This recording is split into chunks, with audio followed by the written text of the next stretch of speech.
उस साल मैंने और मेरे पुराने साथी ने मिलकर अमरता की वो दिव्य दवाई पी थी। इसीलिए जब दुनिया में सबके हाथों पर मौत की उल्टी गिनती शुरू हुई तो मेरी पत्नी के हाथ पर उम्र सिर्फ 1 साल बची थी और उसका वो पुराना प्यार जिसे वो बचपन का यार कहती थी, उसकी उम्र तो बस 1 दिन की रह गई थी। लेकिन मेरी कहानी कुछ अलग थी। मेरी जिंदगी तो अनंत थी, खत्म ही नहीं होने वाली। पर दुनिया को दिखाने के लिए मेरे हाथ पर बस एक नंबर लिखा था, 60। मेरी पत्नी मेरे सामने हाथ जोड़कर गिड़गिड़ाने लगी, अरे सुनिए ना, आपके पास तो अभी 60 साल है, उसमें से थोड़े से साल अगर उसे दे देंगे तो क्या बिगड़ जाएगा?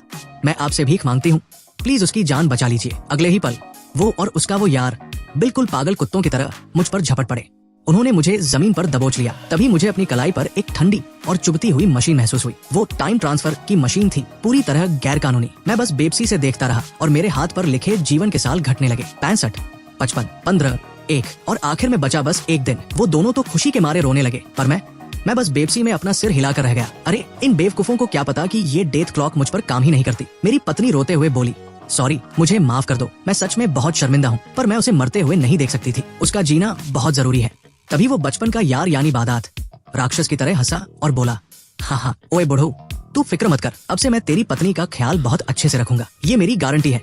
मेरी पत्नी सिर हिलाती रही, उसकी आंखों से आंसू टपक रहे थे। उन्हें अंदाजा भी नहीं था कि मेरी उम्र तो कभी खत्म ही नहीं होगी। अगर मैं ना चाहूँ तो वो मेरी जिंदगी का 1 सेकंड भी नहीं छीन सकते थे। बादात के हाथ पर जो 60 साल दिख रहे थे वो तो बस एक धोखा था, एक छलावा। उसने मेरा हाथ देखा जहां अब बस 6 घंटे बचे थे। उसकी आंखों में अब मेरे लिए नकली हमदर्दी थी। वो बोली, मुझे पता है ये नाइंसाफी है, तुम्हारे पास बस कुछ ही घंटे बचे हैं, तुम्हारी कोई आखिरी इच्छा है?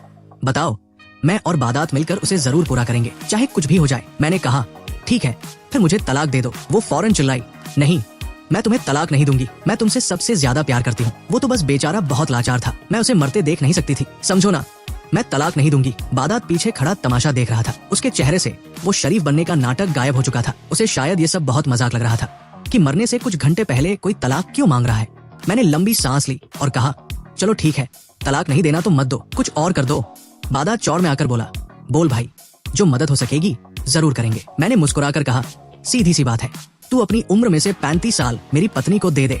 उसकी तो सिटी-पिटी गुम हो गई है क्या? उसके मुंह से अचानक निकला। मैंने उसके हाथ की तरफ इशारा किया, वही 35 साल जो तूने अभी अभी चुराए हैं, वो उसे दे दे। बादात के चेहरे की हवाइयां उड़ गई, ऐसा लगा जैसे किसी ने उसका गला घोंट दिया हो। मेरी पत्नी भी सन्न रह गई और उसकी तरफ देखने लगी। बादात नजरें चुराने लगा और हकलाते हुए बोला, वो असल में अभी अभी तो मशीन चलाई है, शरीर बहुत कमजोर महसूस हो रहा है और मशीन चलाने के लिए बहुत दिमाग और ताकत चाहिए होती है, अभी किया तो कुछ गड़बड़ हो सकती है। वो नकली मुस्कान बिखेरते हुए बोला, ऐसा करते हैं, कल करेंगे, पहले तुम्हारा काम निपटा देते हैं।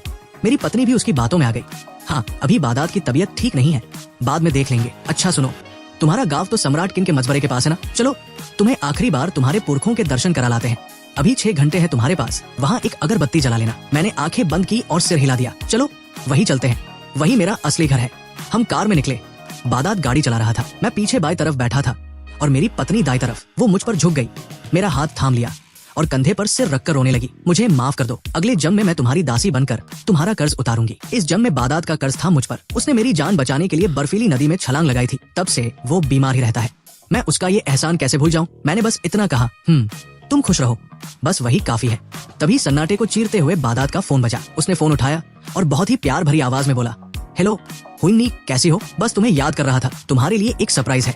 मैं अभी रास्ते में हूँ, बस पहुँचने वाला हूँ, डरो मत, मैं तुम्हारे लिए 35 साल लेकर आ रहा हूँ, बस थोड़ा इंतजार करो जानू। कार में सन्नाटा छा गया। मेरी पत्नी पत्थर की तरह जम गई। उसने धीरे से अपना हाथ मेरे हाथ से हटाया और बादात की गर्दन को घूरने लगी। उसकी आवाज कांप रही थी जब उसने पूछा, ये कौन थी? गाड़ी तेज रफ्तार में भाग रही थी। बादात के हाथ स्टीयरिंग व्हील पर कस गए थे। कुछ सेकंड की खामोशी के बाद वो बड़े ही कैजुअल अंदाज में बोला, अरे वो तो बस मेरी एक जूनियर है, बेचारी की हालत बहुत खराब है, उसकी मौत की गिनती में बस 2 साल बचे हैं। उसने थोड़ा तेज बोलते हुए सफाई दी, मैं तो बस उसकी मदद कर रहा हूँ, नेक इंसान होना। तुम फिक्र मत करो तमन्नू, बस 35 साल ही तो देने हैं, छोटी सी बात है।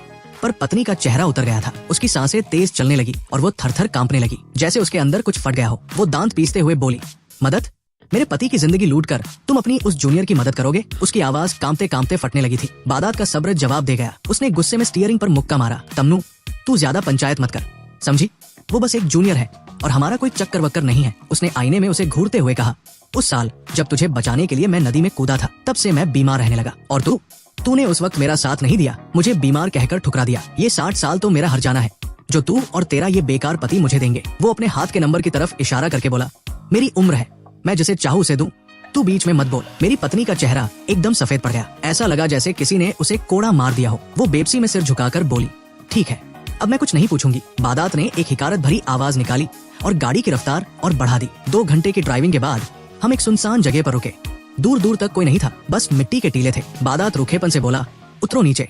जैसे ही मैं नीचे उतरा, वहाँ की खुश्क हवा में मिट्टी की सौंधी खुशबू थी। मैं एक छोटे से टीले को गौर से देखने लगा। पत्नी ने पूछा, क्या हुआ, तबीयत ठीक नहीं है क्या? मैंने सिर हिलाया, नहीं, बस याद आया कि बचपन में मैं यहाँ खेला करता था। यहाँ एक कांसे का बगुला हुआ करता था, बिल्कुल असली जैसा। बादात ने गाड़ी लॉक की और ठाका मारकर बोला, बचपन में यहाँ खेलता था? अबे वो सठियाए हुए बुढ़ऊ, मौत करीब देख तेरा दिमाग ठिकाने नहीं रहा क्या? इस बंजर जमीन पर जहाँ परिंदा भी पर नहीं मारता, वहाँ तू खेलता था? मुझे लगता है तू पागल हो गया है।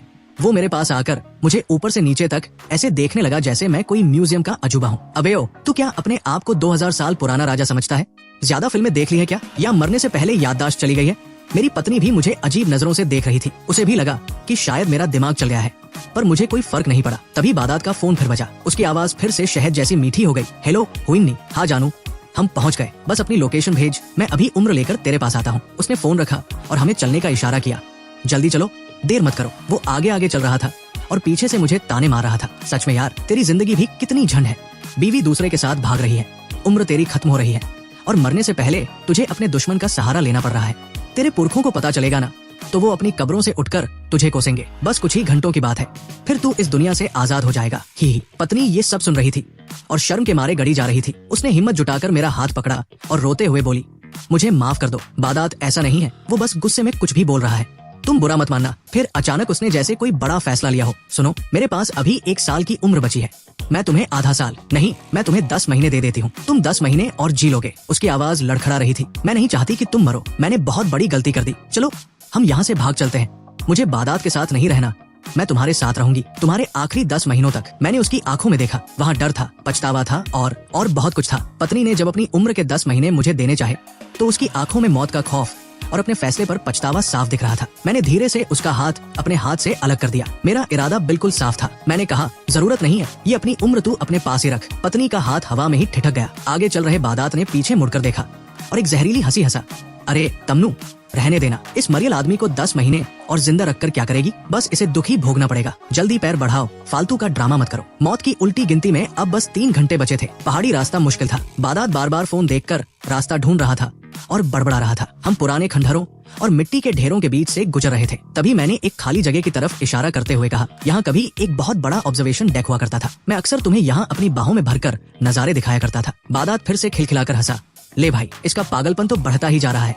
अबे वो सठियाए हुए राजा, इस बंजर इलाके में कौन सा टावर और कौन सा नजारा, यहाँ तो सिर्फ धूल उड़ रही है। पत्नी ने मुझे एक अजीब नजरों से देखा पर कुछ बोली नहीं। तभी ढलान के नीचे हमें कोई बैठा दिखा। एक साधारण सी टी-शर्ट पहने एक बुजुर्ग आदमी बैठा था, जिसके हाथ में लेटेस्ट मॉडल का मोबाइल फोन था और उसके पास वही लड़की खड़ी थी, बादात की जूनियर हुइन्नी, जो बड़े प्यार से उस बुजुर्ग के कंधे दबा रही थी। बादात की आंखों में चमक आ गई। वो भागता हुआ नीचे पहुंचा।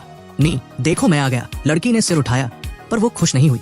उसने नाक सिकोड़ते हुए कहा, बादात तुम यहाँ क्यों आए? मना किया था ना मैंने। उसकी आवाज में बर्फ जैसी ठंडक थी। मेरे पति को बुरा लग जाएगा। पति? पति कौन? बादात का चेहरा ऐसा हो गया जैसे उस पर बिजली गिर गई हो। उसने उस बुजुर्ग की तरफ इशारा किया।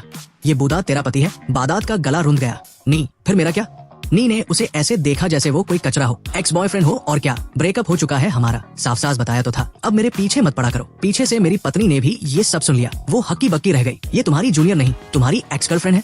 बादात एकदम से पागल हो गया। उसने मेरी पत्नी को जोर से धक्का दिया। तमन्नू, तू हट यहाँ से, फालतू का शोर मत मचा। बेचारी पत्नी गिरते गिरते बची। बादात चीखा, मैं कुंवारा हूँ, किसी को भी गर्लफ्रेंड बनाओ तुझे क्या? तू तो शादीशुदा होकर मेरे पीछे पड़ी रहती है। छी, कितनी घटिया औरत है तू। मेरी पत्नी का चेहरा कागज जैसा सफेद हो गया। उसकी दुनिया उजड़ चुकी थी। बादात फिर से नी के सामने गिड़गिड़ाने लगा।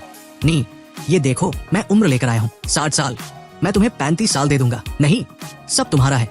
नी ने अपना हाथ हवा में लहराया और घमंड से बोली, रख अपनी ये चोरी की हुई उम्र अपने पास, मुझे इसकी जरूरत नहीं है। उसके हाथ पर लिखा था 100 साल। वो उस बुजुर्ग से चिपक गई और बोली, मेरे पतिदेव ने मुझे अभी अभी 100 साल दिए हैं और उन्होंने कहा है कि अगर मैं अच्छी बच्ची बनकर रही तो वो मुझे 100 साल और देंगे। बादात के पैरों तले जमीन खिसक गई। इतनी उम्र, इस बुरे के पास इतनी उम्र कहाँ से आई? वो बुजुर्ग अभी भी फोन पर किसी से बात कर रहा था। वो फोन में हंसकर बोल रहा था, अबे सुन, मैं ही सम्राट किन हूँ, अगर तुझे लंबी उम्र चाहिए तो मेरे खाते में पैसे ट्रांसफर कर दे। शायद सामने वाले ने उसे गाली दी तो उसने फोन काट दिया। फिर उसने बड़े मजे से हमारी तरफ देखा जैसे कोई सर्कस देख रहा हो। बादात और मेरी पत्नी सन्न खड़े थे। मैं उन दोनों को छोड़कर सीधा उस बुजुर्ग की तरफ बढ़ा। हवा में सन्नाटा था, बस उस बुजुर्ग की आवाज गूंज रही थी जो खुद को अमर राजा बता रहा था। बादात को लगा कि ये दुनिया का सबसे बड़ा मजाक है, पर उसकी हंसी अब उसके गले में फंसने वाली थी। बादात तो पागलों की तरह हंसने लगा। हंसते हंसते दोहरा हो गया। उसकी आंखों से पानी आ गया।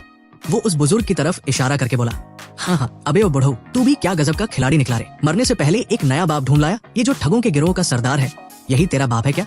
वो अपनी उस जूनियर हुई नी की तरफ मुड़ा और बोला, नी, इन लोगों की बातों में मत आना। ये सब के सब नंबर 1 के जालसाज है। भला कोई इंसान 100 साल तक कैसे जी सकता है? पक्का ये मशीन खराब है या इन्होंने कोई जादू टोना किया है। मेरे साथ चल। मैं अपनी जगह पर शांत खड़ा रहा और बस इतना कहा, मैं सच में 60 साल जी चुका हूँ, असली वाले 60 साल। वो बुजुर्ग जो अब तक खामोश था, उसने इस मजाक पर ध्यान तक नहीं दिया। वो आराम से उठा, अपने पजामे से धूल झाड़ी और मेरे पास आया। उसकी वो बूढ़ी आंखें जो पहले धुंधली दिख रही थी, अचानक किसी गहरे समंदर की तरह दिखने लगी। उसने मेरी कलाई पर चमकते हुए उन आखिरी 59 मिनटों को देखा और फिर अपनी गर्दन घुमाकर बादात और मेरी पत्नी की तरफ इशारा किया। ए छोकरे।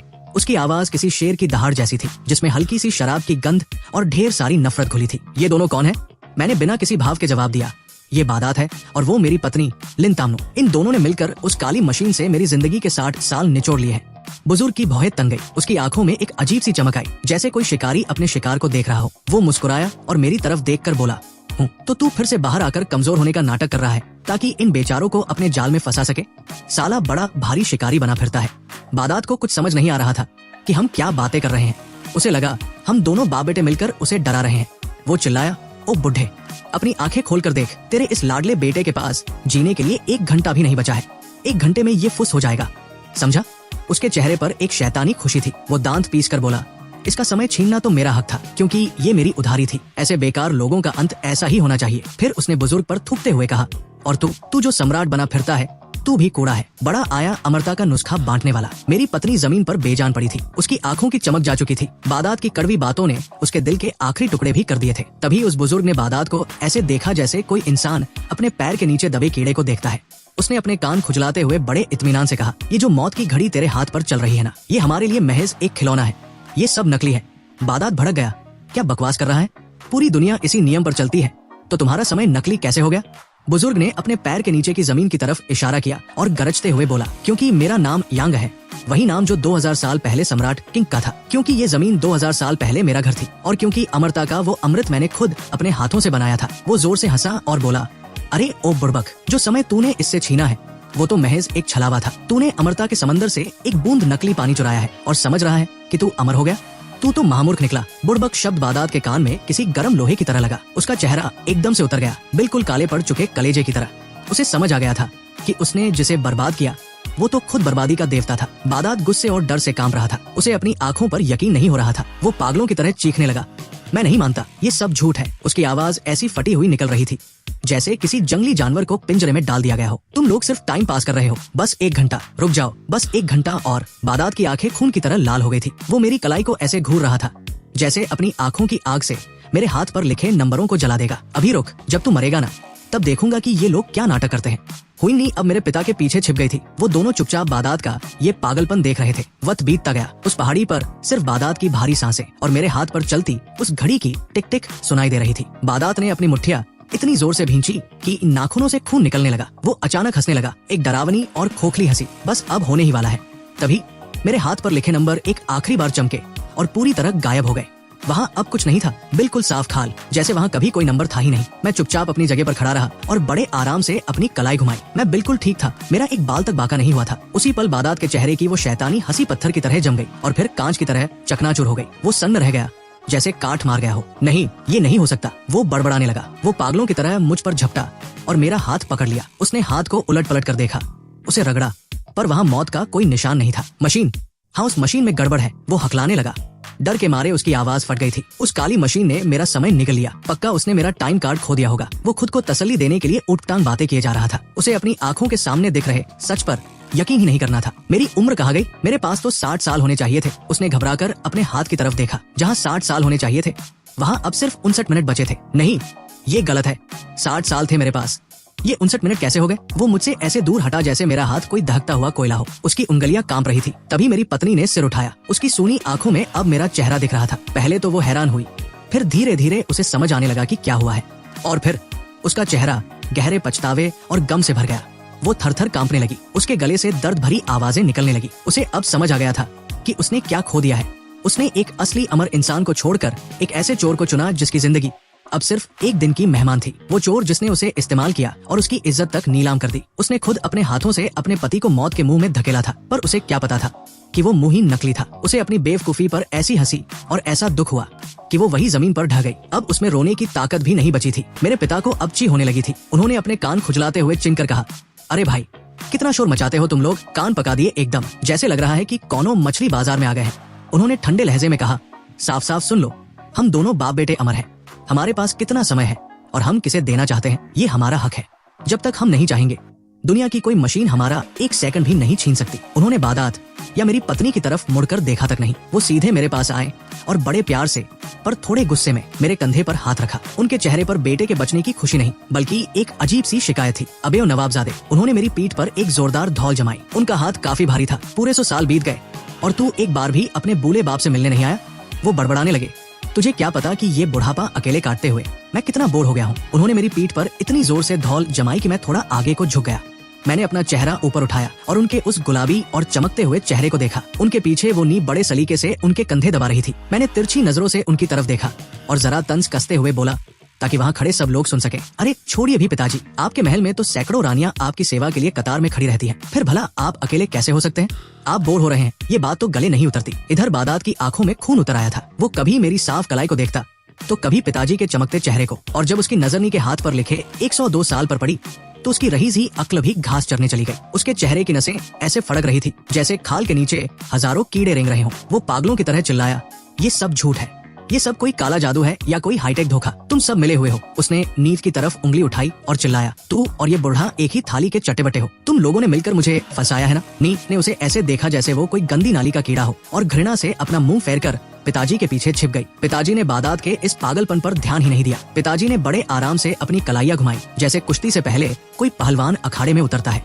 फिर उन्होंने उस बंजर ढलान की तरफ देखते हुए धीरे से ताली बजाई। उस खामोश पहाड़ी पर वो ताली की आवाज किसी बम के धमाके जैसी लगी। बादात अभी कुछ बोलने ही वाला था कि तभी धरती के भीतर से एक भयानक गुड़गुड़ाहट सुनाई दी। जमीन ऐसे हिलने लगी जैसे कोई सोता हुआ दानव अचानक जाग गया हो। ये कोई मामूली भूकंप नहीं था, इसमें एक पुरानी और ताकतवर धमक थी। वो मामूली सी दिखने वाली ढलान फटने लगी। मिट्टी और पत्थर के बड़े बड़े टुकड़े एक सोची समझी चाल के साथ इधर उधर हटने लगे। धूल का ऐसा गुबार उठा कि आसमान धुंधला गया, और जब धूल छंटी तो सामने जो नजारा था उसे देखकर सबकी रूह कांप गई। एक विशाल गुफा का दरवाजा खुल चुका था, पर अंदर कोई अंधेरी सुरंग नहीं थी, बल्कि वहाँ से सोने जैसी चमक निकल रही थी। चारों तरफ हीरे जवाहरात और नीलम की चमक ऐसी थी कि आंखें चौंध दिया जाए। साथ ही अंदर से फूलों और महकते इत्र की ऐसी खुशबू आई कि वहाँ का नजारा ही बदल गया। बादात, मेरी पत्नी और वो नी तीनों वही पत्थर के बुत बन गए।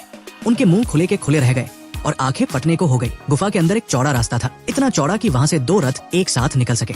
जमीन पर चमकते काले पत्थर लगे थे जिनमें इंसान अपना चेहरा देख सके। दीवारों पर सफेद संगमरमर था जिस पर सोने के ड्रैगन और रंगीन बादलों की नक्काशी थी। जगह जगह कांसे के बड़े बड़े दिए जल रहे थे जिनमें मशाले धधक रही थी। पर सबसे हैरान करने वाली चीज थी वहाँ के लोग। सैकड़ों खूबसूरत औरतें जिन्होंने बारीक रेशमी लिबास पहने थे और कीमती गहनों से लदी थी, अंदर से ऐसे बाहर आई जैसे हवा में तैर रही हो। उनकी हंसी और खिलखिलाहट से वो वीरान पहाड़ी गूंज उठी। कोई लंबी थी, कोई नाटी, कोई पतली, पर सब की सब अप्सराओं जैसी। इत्र की खुशबू इतनी तेज थी कि दम घुटने लगे। वे सब चहकती हुई बाहर आई और हम जैसे बेहाल लोगों को ऐसे देखने लगी जैसे हम कोई अजूबा हो। महाराज, आप वापस आ गए। उनकी मीठी आवाजें चारों तरफ गूंजने लगी। तभी एक बहुत ही सुंदर स्त्री जिसके बाल ऊंचे बंधे थे पिताजी के पास आई और बड़े प्यार से उनका हाथ थाम लिया। पिताजी मुस्कुराए और सहज भाव से बोले, कुछ नहीं हुआ, बस कोई रास्ता भटक कर यहाँ आ गया था। मैंने रानियों के उस हुजूम के बीच पिताजी को बड़े ठाठ से खड़े देखा तो मुझसे रहा नहीं गया। मैंने तंज मारते हुए कहा, वाह पिताजी, आपकी अय्याशियां तो अभी भी कम नहीं हुई है, और ऊपर से सम्राट किंग का नाम लेकर लोगों से पैसे ऐंठ रहे हैं।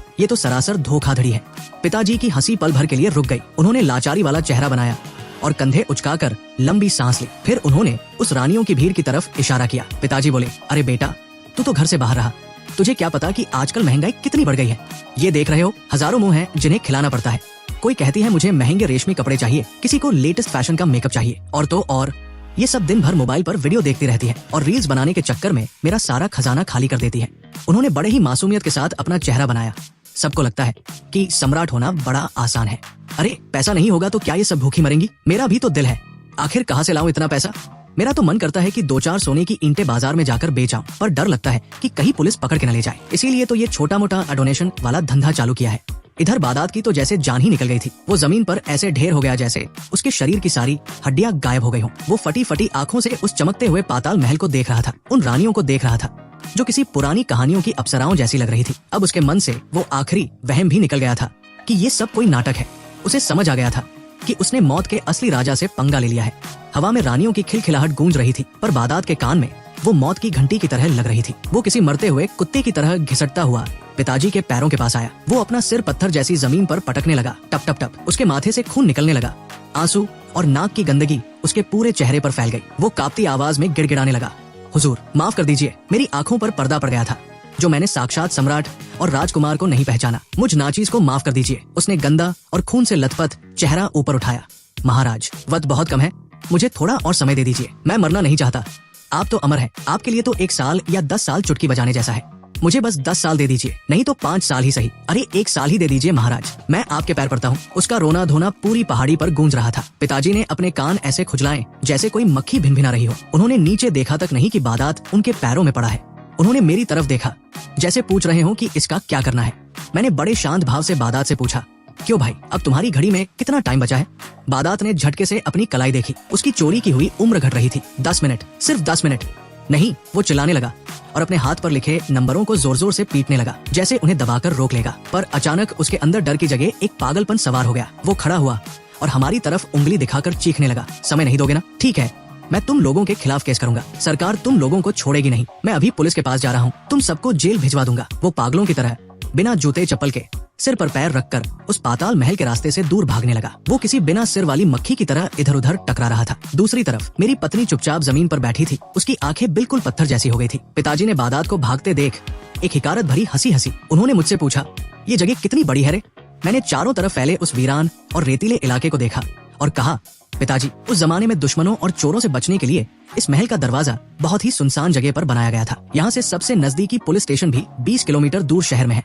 मैंने दूर भागते हुए बादात को देखा जो अब एक छोटे से काले धब्बे जैसा दिख रहा था। मैंने जोर से आवाज दी, बादात भाई, तुम्हारे पास अब सिर्फ 30 मिनट बचे हैं और इन छोटी छोटी टांगों से तुम कितनी दूर भाग पाओगे? वो काला धब्बा अचानक वही रुक गया जैसे किसी ने उसे बीच रास्ते में फ्रीज कर दिया हो। वो वही लकड़ी के लट्ठे की तरह खड़ा रह गया। वो काला धब्बा जो दूर भाग रहा था अचानक रुक गया। उस बंजर जमीन पर वो बहुत छोटा और बेबस दिख रहा था। फिर वो किसी पुराने खिलौने की तरह धीरे धीरे हमारी तरफ मुड़ा। दूरी इतनी ज्यादा थी कि उसका चेहरा तो नहीं दिख रहा था, पर उसकी तड़प और छट्टाहट साफ महसूस हो रही थी। बादात अब वापस भाग नहीं रहा था, बल्कि वो जमीन पर घिसटता हुआ हमारी तरफ आ रहा था। उसके हाथ पैर ऐसे चल रहे थे जैसे किसी कुत्ते की हड्डियां तोड़ दी गई हो। वो कीचड़ और मिट्टी में लथपथ पागलों की तरह गुफा के दरवाजे की ओर बढ़ा, पर इस बार वो पिताजी के पैरों में नहीं गिरा, बल्कि मेरे पैरों में आकर लेट गया। वो फूट फूट कर रोने लगा और मेरे पैर पकड़ लिए। राजकुमार, मेरे आका, मेरे पुरखे। उसकी शर्म और इज्जत सब मिट्टी में मिल चुकी थी। वो सिसकते हुए अपनी गलतियां मानने लगा, पर अगले ही पल उसने सारा दोष मेरी पत्नी पर मत दिया। हुजूर, ये सब इस औरत लिनतामनू की गलती है। इसी डायन ने मुझे बहकाया था। उसने लाल लाल आंखों से मेरी पत्नी की तरफ देखा जो पास ही जमीन पर बैठी थी। राजकुमार, इसी ने मुझे अपनी तरफ खींचा था। इसी ने कसम खाई थी कि ये सिर्फ मुझसे प्यार करती है। इसने मेरे कान भरे थे कि आप तो महज एक बेकार इंसान हैं। इसी ने मुझसे जिद की थी कि मैं आपकी सारी उम्र खींच लूं। सब इसकी चाल थी हुजूर। अगर आपको सजा देनी है तो इसे दीजिए। यही सारी मुसीबतों की जड़ है। वो बिना रुके हवा की रफ्तार से झूठ बोले जा रहा था ताकि अपनी जान बचा सके। बादात चिल्ला रहा था, थूक उछाल रहा था और मेरी पत्नी को कोस रहा था। ये मरने के लायक है। आप बस मुझे थोड़ा सा समय दे दीजिए। मैं खुद इस औरत का काम तमाम कर दूंगा। मैं वादा करता हूँ कि इसे ऐसी दर्दनाक मौत दूंगा कि रूह काम जाएगी। वो फिर गिड़गिड़ाया, हुजूर, मैंने आपके लिए इस औरत को सजा देने का जिम्मा लिया है। बस इसी बात पर रहम खाकर मुझे थोड़ी जिंदगी दे दीजिए। उसी पल लिनतामनू का शरीर खौफ से कांप उठा। उसने धीरे से अपना सिर उठाया और उस आदमी को देखा जिसके लिए उसने अपना घर, अपनी इज्जत और अपना सब कुछ दाव पर लगा दिया था। जिस आदमी के लिए उसने इतनी बड़ी कुर्बानी दी, आज वही आदमी एक पालतू कुत्ते की तरह अपनी जान की भीख मांग रहा था और उसे मरने के लिए छोड़ रहा था। उसकी आंखों की रही सी चमक भी बुझ गई। उसका चेहरा किसी सूखे कुएं की तरह वीरान हो गया। वो समझ गई कि उसने किस कचरे के लिए हीरा छोड़ दिया था। उसके चेहरे पर एक फीकी सी हंसी आई जो असल में उसकी फूटी किस्मत का मातम था। बादात अभी भी मेरे पैरों में पड़ा केंचुए की तरह छटता रहा था। राजकुमार, रहम, बस एक दिन, सिर्फ एक दिन दीजिए। मैं आपके लिए कुछ भी करूंगा। इस औरत को अभी के अभी मार डालूंगा। तभी उसके हाथ पर लिखे लाल नंबर तेजी से घटने लगे। 10 मिनट, बस 10 मिनट बचे थे जो उसके लिए फांसी के फंदे की आखिरी घंटी की तरह थे। बादात ने अचानक लिनतामनू का हाथ झटके से पकड़ा और उसे घसीटते हुए चिल्लाया, ओए, अपना मुंह खोल। राजकुमार से कह कि वो मुझे और समय दे। जल्दी बोल, वरना अच्छा नहीं होगा। वो उसका हाथ इतनी जोर से मरोड़ रहा था कि बेचारी दर्द से कराह उठी। वो उस आदमी को देख रही थी जिसका चेहरा पागलपन में भयानक हो चुका था। ये वही चेहरा था जिससे वो कभी प्यार करती थी, पर अब उसके दिल में बची आखिरी उम्मीद भी कांच की तरह टूट गई। लिन तामनू ने अपना दूसरा हाथ उठाया और अपनी पूरी ताकत समेटकर बादात के चेहरे पर एक करारा तमाचा जड़ा। पूरी पहाड़ी उस थप्पड़ की आवाज से गूंज उठी। बादात सन्न रह गया। उसकी आंखें फटी की फटी रह गई। उसे यकीन ही नहीं हुआ कि जिस औरत को वो हमेशा अपने पैरों तले रौंदता आया था, आज उसने उस पर हाथ उठाया। वो गुस्से में पागल होकर उसे मारने के लिए हाथ उठाने ही वाला था, पर तभी उसका हाथ हवा में ही रुक गया। उसने अपने हाथ की घड़ी देखी। वक्त बचा था सिर्फ 5 मिनट। जैसे ही बादात ने देखा कि उसके पास सिर्फ आखिरी कुछ मिनट बचे हैं, उसका सारा गुस्सा काफूर हो गया। अब उसे लिन तामनू से कोई मतलब नहीं था। वो अपनी ही कलाई को पागलों की तरह नोचने लगा, जैसे उन जलते हुए नंबरों को उखाड़ कर फेंक देगा। वो बड़बड़ा रहा था, अमरता, मुझे अमर होना है, ये सब मेरा है। तभी उसकी नजर उस चमकते हुए पाताल महल और वहाँ खड़ी सुंदर रानियों पर पड़ी। उसके चेहरे पर एक अजीब, डरावनी और संग की मुस्कान फैल गई। वो जोर जोर से हंसने लगा। मिल गया, सब मिल गया। वो गुफा की तरफ इशारा करके पागलों की तरह चिल्लाया, ये सारी रानियां मेरी हैं, ये सारा खजाना मेरा है। वो उस ढलान पर किसी बिगड़े हुए घोड़े की तरह दौड़ने लगा। वो चीख रहा था कि उसने अमरता पाली है और अब वो इस दुनिया का बेताज बादशाह है। वो हवा में हाथ मारकर सबको हुक्म दे रहा था, झुको मेरे सामने, सबके सब घुटनों पर आ जाओ। उसकी हंसी अब इंसानी नहीं बल्कि किसी शैतान की लग रही थी। पर अचानक जैसे दौड़ते दौड़ते किसी ने उसकी टांगों को जंजीरों से जकड़ लिया हो, वो वही जम गया। उसके चेहरे की वो पागलपन भरी खुशी पत्थर की तरह जम गई। उसने अपना चेहरा अजीब तरह से मरोड़ा। उसके गले से एक घुटती हुई आवाज निकली और अगले ही पल वो किसी कटे हुए पेड़ की तरह धड़ाम से पीछे गिरा। धूल उड़ी और सन्नाटा छा गया। उसके हाथ की घड़ी अब 0 दिखा रही थी। बादात का खेल खत्म हो चुका था। लिन तामनू के शरीर की रही सी ताकत भी जवाब दे गई। वो जमीन पर ढेर हो गई और सुन्न आंखों से बादात की उस टेढ़ी मेढ़ी लाश को देखने लगी। न उसकी आंखों में दुख था, न खौफ, बस एक ठंडी और बेजान राख जैसी खामोशी थी। पिताजी ने एक नजर भी उस तरफ नहीं डाली। वो अपनी नई रानी को साथ लेकर शान से महल के अंदर चले गए। रानियों की भीड़ ने उन्हें घेर लिया और वो सब पाताल की गहराइयों में ओझल हो गए। अब वहाँ सिर्फ मैं था और लिन तामनू। उसने कांपते होठों से मेरी तरफ देखा। उसका वो चेहरा जो कभी बहुत सुंदर हुआ करता था, अब किसी पुरानी राख जैसा काला पड़ गया था। उसने रोते हुए बस इतना कहा, मुझे माफ कर दो, मैं सच में सिर्फ तुमसे प्यार करती थी। उसने कोई बहाना नहीं बनाया, कोई भीख नहीं मांगी, बस वही पुरानी बात दोहराती रही। मैं उसकी तरफ देखकर ठंडी हंसी हंसा, ऐसी हंसी जो उसकी रूह को चीर दे। मैंने एक कदम आगे बढ़ाया और ऊपर से उसे देखते हुए कहा, वो जो तुमने नदी में कूदकर बादात को बचाने वाली कहानी सुनाई थी ना, वो सफेद झूठ था। तुम सिर्फ अपनी बेवकूफी का बोझ मेरे सिर पर डालना चाहती थी। और रही बात शादी की, तो तुमसे शादी करना मेरे लिए वैसा ही था जैसे कोई अपना मन बहलाने के लिए कोई पालतू जानवर घर ले आता है। ये सुनते ही उसके चेहरे से खून गायब हो गया। उसकी आंखों की आखिरी उम्मीद भी बुझ गई। वो एक खाली खोल की तरफ वही गिर पड़ी। मैंने पीछे मुड़कर नहीं देखा और सीधा बाहर निकल गया। 1 साल बीत गया। लिन तामनू ने उस अंधेरे महल में दम तोड़ दिया। मरते वक्त वो बिल्कुल सूख कर कांटा हो गई थी और उसके हाथ में आज भी वही सस्ता सा शादी का छल्ला था। मैं उस 2000 साल पुराने महल से बाहर निकला। बाहर की चिलचिलाती धूप मेरी आंखों में चुभ रही थी। मैंने अपना लेटेस्ट मॉडल का फोन निकाला और एक अनजान नंबर मिलाया। सामने से आवाज आई, हेलो। मैंने भारी और गंभीर आवाज में कहा, सुनो, मैं सम्राट किन का बेटा बोल रहा हूँ, अगर अमर होना चाहते हो तो। तभी दूसरी तरफ से जोरदार चिल्लाने की आवाज आई, अबे तेरी माँ का, एक और फ्रॉड, अबे सम्राट किन के बेटे, तू खुद को यमराज का दामाद क्यों नहीं बोल देता? फोन रख साले पागल, दोबारा फोन किया तो पुलिस में दे दूंगा। फोन कट गया। मैं वही खड़ा मुस्कुराता रहा। खेल फिर से शुरू हो चुका था।